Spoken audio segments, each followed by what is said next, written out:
Bonjour, ici Alicia, formatrice au BSDQ. Il vous sera présenté ici l'espace de travail de la TES et les principales procédures à son utilisation. Pour l'obtention d'un code d'usager, le protocole d'utilisation de la TES disponible sur notre site Internet doit être complété par l'usager désigné par l'entreprise. Pour le BSDQ, cette personne se nomme l'usager maître. L'usager maître est la seule personne pouvant assigner des codes aux employés de son entreprise. Contactez le service aux usagers afin d'obtenir la procédure pour l'obtention d'un code. Vous devez vous connecter à la TES dans la fenêtre d'authentification en y entrant votre code d'usager et mot de passe temporaire dans les champs prévus à cet effet. En cliquant sur le bouton « Ouvrir une session », l'environnement de travail de la TES s'affiche. Lors de la première connexion avec le mot de passe temporaire, il sera possible de consulter le protocole d'utilisation de la TES en cliquant sur le lien prévu à cet effet. Pour continuer, sélectionnez la case confirmant l'acceptation du protocole, puis cliquez sur « Je confirme » à droite.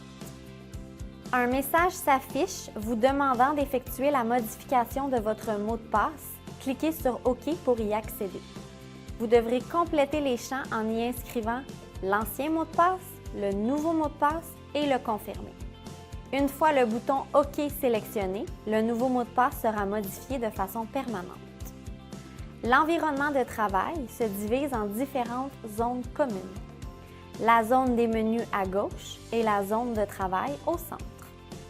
Le code d'usager de la personne connectée est toujours indiqué dans le haut à droite. En cliquant sur le code d'accès, il est possible de consulter les options suivantes. Aide vous donne accès à l'aide générale. Service à la clientèle vous permet de contacter le service aux usagers par courriel ou par téléphone. Signaler un problème vous permet d'informer le BSDQ de tout bug ou problème dans la plateforme. Protocole d'utilisation vous permet de consulter le protocole en vigueur. Quitter vous permet de fermer votre session TES. Pour des fins de sécurité, il est à noter qu'après 25 minutes, la TES vous demandera si vous souhaitez poursuivre votre session. Si aucune action n'est faite dans le 5 minutes suivant, la session expire et vous devez vous reconnecter pour continuer. Dans le haut à gauche, vous trouverez l'heure officielle qui affiche la date et heure officielle du BSDQ.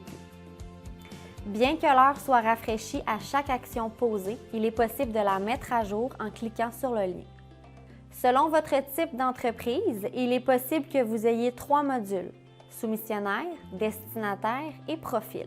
Dans le module soumissionnaire, le nombre de dépôts inutilisés sera indiqué dans le haut à droite de la zone de travail.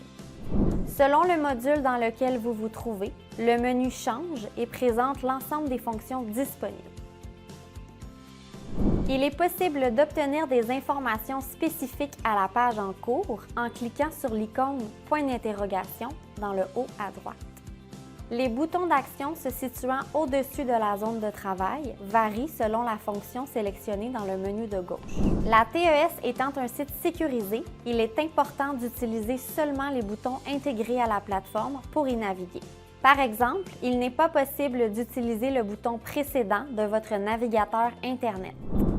Lorsque vous êtes en mode consultation, les fonctions suivantes vous permettent de naviguer sans avoir à utiliser d'autres boutons que ceux intégrés à la plateforme. Retournez au mode Liste, aller à la première fiche, aller à la fiche précédente, aller à une fiche précise de la liste selon sa position, aller à la fiche suivante, aller à la dernière fiche. La zone de travail occupe la majeure partie de la fenêtre et varie selon le travail en cours. Il peut s'agir d'une liste d'éléments, d'une fiche détaillée pour la consultation ou l'édition de données, de formulaires permettant la saisie de critères aux fins de traitement ou d'impression. La revue de l'espace de travail de la TES est maintenant complétée. Afin de connaître les différentes fonctions de l'application, nous vous suggérons de consulter les vidéos prévues à cet effet.